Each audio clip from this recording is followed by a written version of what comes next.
65.000 tiket ludes. FIFA Series di Indonesia disorot dunia. 150 negara siap siarkan langsung. FAM Malaysia iri. Heleh, kami lebih hebat. John Hartman sebut sudah tak sabar debut di GBK.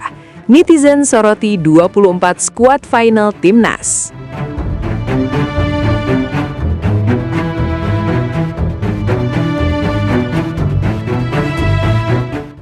Atmosfer sepak bola Indonesia kembali memanas. Bukan karena kualifikasi, bukan juga karena turnamen resmi AFC, tapi karena satu ajang yang justru sedang jadi sorotan global, FIFA Series edisi Maret yang untuk pertama kalinya digelar di Indonesia.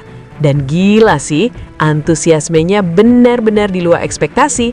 Dalam waktu singkat, lebih dari 65.000 tiket dinyatakan ludes. GBK kembali jadi lautan merah, bahkan sebelum bola pertama ditendang. Turnamen ini sendiri dijadwalkan berlangsung pada 27 hingga 30 Maret dengan format mini turnamen yang mempertemukan beberapa negara dari konfederasi berbeda. Indonesia akan menghadapi Saint Kitts and Nevis di laga pembuka. Sebuah pertandingan yang secara kualitas mungkin terlihat timpang di atas kertas, tapi tetap menyimpan banyak hal menarik untuk dibahas. Karena ini bukan sekedar menang atau kalah, tapi soal momentum, eksperimen skuad, dan juga panggung pembuktian di mata dunia. Dan yang bikin makin menarik, FIFA Series kali ini bukan cuma ditonton lokal. Kabarnya, lebih dari 150 negara siap menyiarkan turnamen ini secara langsung. Artinya apa? Semua mata akan tertuju ke Indonesia. Dari Eropa, Asia, sampai Amerika Latin, mereka akan melihat bagaimana atmosfer GBK, bagaimana kualitas permainan timnas, dan bagaimana Indonesia sebagai tuan rumah menggelar event kelas internasional. Ini jelas jadi kesempatan emas, karena selama ini Indonesia sering dipandang sebelah mata. Tapi sekarang, lewat FIFA Series, Indonesia punya panggung untuk menunjukkan bahwa kita bukan cuma negara dengan fans fanatik, tapi juga punya potensi besar di level global. Masuk ke pertandingan, laga pertama Indonesia akan menghadapi Saint Kitts and Nevis. Secara ranking FIFA, Indonesia jelas unggul.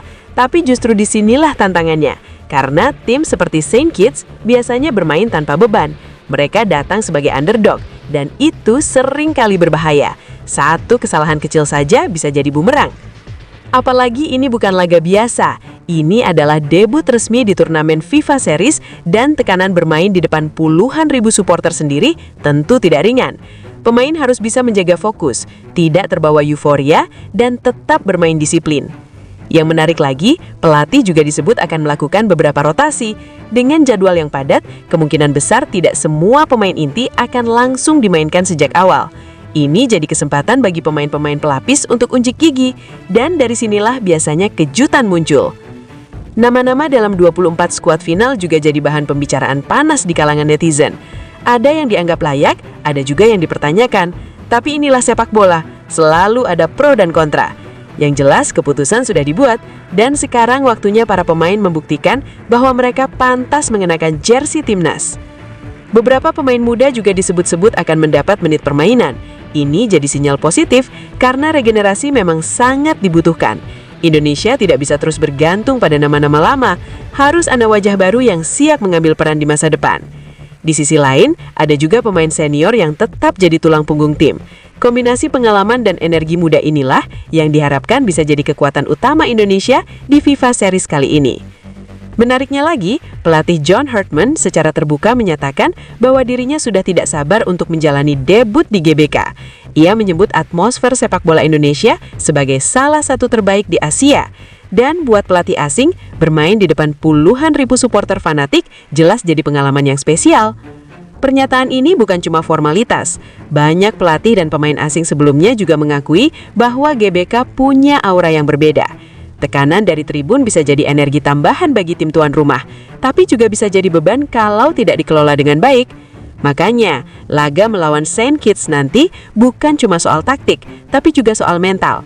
Bagaimana pemain mengontrol emosi, bagaimana mereka merespon tekanan, dan bagaimana mereka tetap tenang dalam situasi krusial. Di luar lapangan, sorotan juga datang dari negara tetangga. Reaksi dari Malaysia cukup menarik perhatian. Beberapa pihak dari FAM bahkan terdengar meremehkan dengan komentar yang terkesan iri dan defensif. Mereka menyebut seolah Indonesia terlalu dibesar-besarkan. Bahkan ada yang bilang Malaysia lebih hebat. Tapi justru disinilah letak perbedaannya. Indonesia saat ini sedang bergerak, infrastruktur mulai dibenahi, kompetisi diperbaiki, dan yang paling penting, momentum sedang dibangun. Sementara komentar seperti itu justru menunjukkan adanya rasa terusik. Netizen pun langsung merespon, banyak yang membandingkan kondisi sepak bola Indonesia saat ini dengan negara tetangga. Dan untuk pertama kalinya dalam waktu lama, Indonesia terlihat lebih percaya diri, bukan cuma di dalam lapangan, tapi juga dalam citra di mata internasional.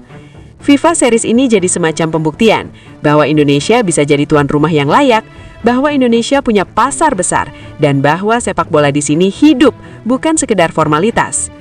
Kembali ke pertandingan, jika Indonesia mampu menang meyakinkan di laga pertama, maka kepercayaan diri tim akan meningkat drastis. Ini penting, karena laga berikutnya kemungkinan akan lebih berat. Lawan yang dihadapi akan punya kualitas lebih baik dan tentu tidak bisa dianggap remeh. Disinilah konsistensi diuji.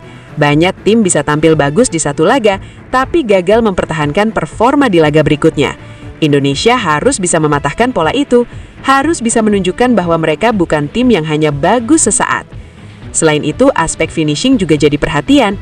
Dalam beberapa laga sebelumnya, Indonesia sering menciptakan banyak peluang, tapi kurang efektif dalam penyelesaian akhir. Ini harus diperbaiki, karena di level internasional, satu peluang bisa menentukan pertandingan. Pertahanan juga tidak boleh lengah, meskipun menghadapi tim dengan ranking lebih rendah, bukan berarti Indonesia bisa bermain santai. Justru disinilah sering terjadi kejutan.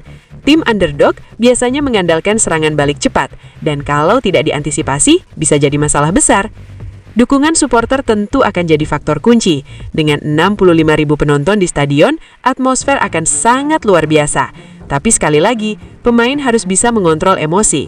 Jangan sampai terlalu bernafsu menyerang dan malah membuka celah di belakang. Secara keseluruhan, FIFA Series ini bukan turnamen uji coba biasa.